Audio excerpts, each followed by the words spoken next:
Hey y'all, and welcome back for another video. Today we're going to be doing a walkthrough in real time. I didn't speed up a lot of the clips because I really want to take you all through the process of how I do my mini twist, my 2-strand twist, and really get into the details. So as you can see, I like to start off my twist by braiding. This just gives a clean part and a clean appearance once the style is finished. So I braid about 5 or 6 times down, and then I switch into a twist. So once you switch into the twist, you're good to go all the way to the bottom. The biggest thing is making sure when you transition from the braid to the twist, I like to do a Senegalese twist. So as you twist your hair, you're also twisting that section, and I will zoom in and show you all exactly what that looks like in a second. But that really just helps to prevent any spacing in your braids once it dries, since you are going from 3 strands of hair to 2 strands.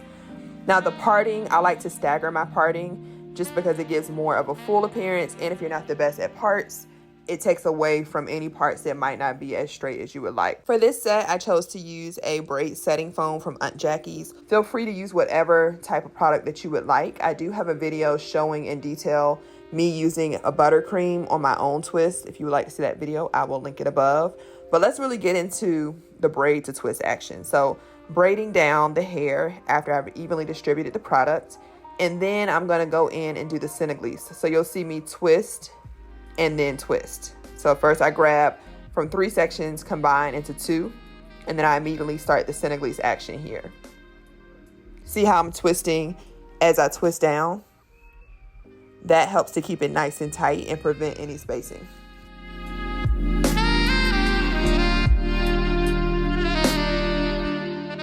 Best practice, just to make sure your twists are smooth at the end, is to go through with a fine-tooth comb or a detangling brush and get any last tangles out of that section as you're twisting. That way, once you get to the end of your twist and seal your twist, it's nice and smooth. There's no hair sticking out or anything that might cause additional unwanted frizz. Now, as I go all the way down, I am just twisting normal, one over the other. When I get to the end though, I do like to seal the end with a finger coil. In this case, I am going in with a rod, the gray rods, which are very, very small, just to assist in making sure the ends of her hair are in sync.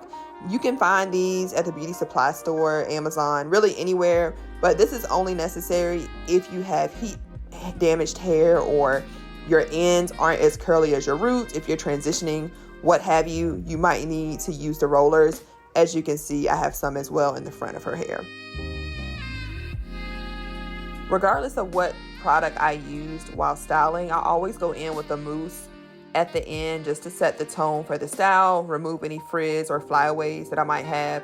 And you can sit under the dryer, or you can just use a diffuser, like a hooded dryer or an actual handheld dryer with a diffuser. And you'll see in this video, I did choose to use a handheld dryer. Some frequently asked questions with this style: how long does this usually take?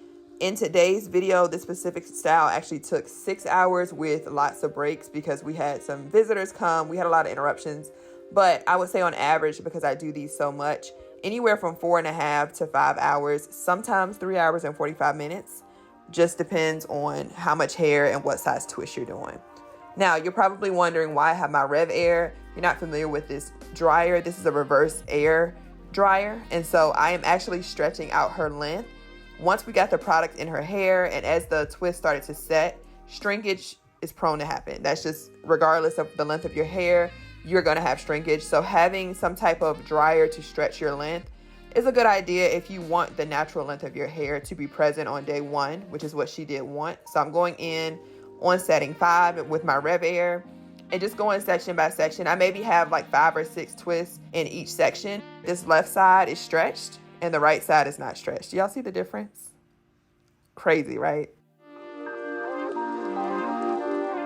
This is the final look for the 2-strand twist. I would say these are probably medium-sized twists. Some would say mini twist, but overall, I am pleased with the results. The shine, the hair was so soft, y'all. I wish y'all could feel it through the screen. I'm very pleased with the Aunt Jackie's collection, and this is not my first time using these products, so I would have to say 10 out of 10.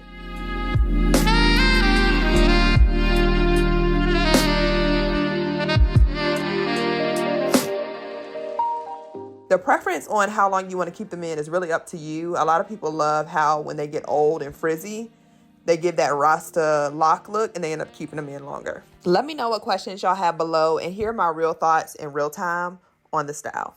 I really love the results. My very first time doing 2-strand twists, mini twists on someone else. And I liked it. Like, okay, booking link in bio. But no, it was good. I actually used, I didn't show y'all the products. I used the Aunt Jackie's collection. This is their Ready Set Holds braid setting foam. This is really good. It has biotin and honey. I've used it before on my own hair, and it's marketed as a braid setting foam. But let me be the first to say, it is actually perfect for any style. Like the moisture on it, it makes your hair soft. It has the biotin and honey, so it's going to strengthen your hair too, which is perfect for protective styles. And I'm looking at what I have left. I could probably do maybe half of my hair in mini twists, or if I did larger twists, I could use this. I might try to do it for like a twist out or something, or like big juicy twists. I don't know, because I have just a tiny bit left. But I use this product on the length of her hair, and then at the root I use the same collection, but it's the Hold Tight Braid and Twist Gel. And I also use the Smooth and Swirl Edge Control, or Edge Gel is what they call it. So that was the collection. She loved the results too. And then y'all saw that we stretched with the Rev Air. I've never stretched my own twist, but I'm kind of like, ooh, I wonder how my length would look if I twisted my hair and stretched it. I've seen people do it with the Rev Air. That was my very first time, and I'm very pleased. So if you do have a Rev Air, or if you just want any like extended length, try to use the Rev Air to lengthen your hair, even if it's like braided or twist. I am rambling, so I'll catch you all in my next video, vlog. I don't know what it's going to be, but I'll see you there. Bye, y'all.